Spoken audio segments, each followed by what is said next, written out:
Global পয়েন্টের পক্ষ থেকে আজকে প্রতিবেদনে সবাইকে স্বাগত।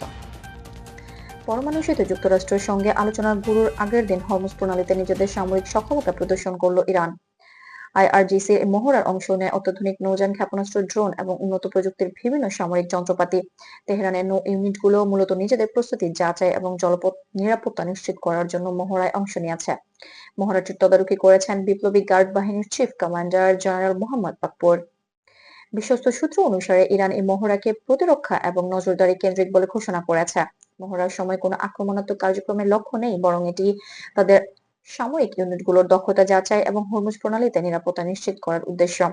যুক্তরাষ্ট্র এই মহড়ার সময় সতর্ক নজরদারি চালিয়েছে এবং অঞ্চল থেকে মার্কিন নৌবাহিনী ও বিমান বাহিনী পর্যবেক্ষণ করছে। বিশ্লেষকরা বলছেন, এমন মহড়া সাধারণত প্রতিরক্ষা ও সতর্কতা বৃদ্ধির জন্য হয়। এটি কোনো সরাসরি সংঘর্ষের ইঙ্গিত নয়, বরং কূটনৈতিক আলোচনার আগে প্রতিরক্ষা সক্ষমতা প্রদর্শনের একটি মাধ্যম। ইউরোপের দেশগুলো এবং গালফ অংশীদাররা সতর্কতার সঙ্গে এই মহড়া পর্যবেক্ষণ করছেন। মহড়ায় ব্যবহৃত প্রযুক্তি এবং সরঞ্জামগুলো ইরানের নৌবাহিনীকে স্ট্র্যাটেজিক নজরদারি, ক্ষেপণাস্ত্র প্রতিরক্ষা এবং দ্রুত প্রতিক্রিয়ার সক্ষমতা প্রদান করে। বিশেষজ্ঞরা বলছেন, এটি আন্তর্জাতিক জলপথে নিরাপত্তা বজায় রাখার একটি রক্ষণামূলক পদক্ষেপ। হরমুজ প্রণালীতে ইরানের সামরিক মহড়ার প্রেক্ষাপটে যুক্তরাষ্ট্র, ইউরোপ এবং মধ্যপ্রাচ্যের অংশীদাররা কূটনৈতিক পর্যবেক্ষণ অব্যাহত রেখেছে। এই ধরনের মহড়া সাধারণত শান্তিপূর্ণ পর্যবেক্ষণ, প্রতিরক্ষা পরীক্ষা এবং সীমিত সংকট মোকাবেলার জন্য প্রযোজ্য।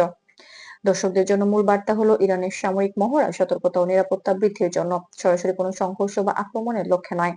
যুক্তরাষ্ট্র এবং অন্যান্য আন্তর্জাতিক অংশীদাররা এটি নিরাপদ এবং নিয়ন্ত্রিতভাবে পর্যবেক্ষণ করছে।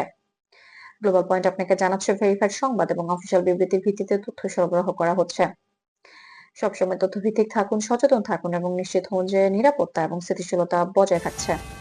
ধন্যবাদ গ্লোবাল পয়েন্টের সাথে থাকার জন্য। আমাদের চ্যানেলটি সাবস্ক্রাইব করতে ভুলবেন না, যাতে আপনি সবসময় আপডেটেড এবং সত্যনিষ্ঠ সংবাদ পেতে পারেন।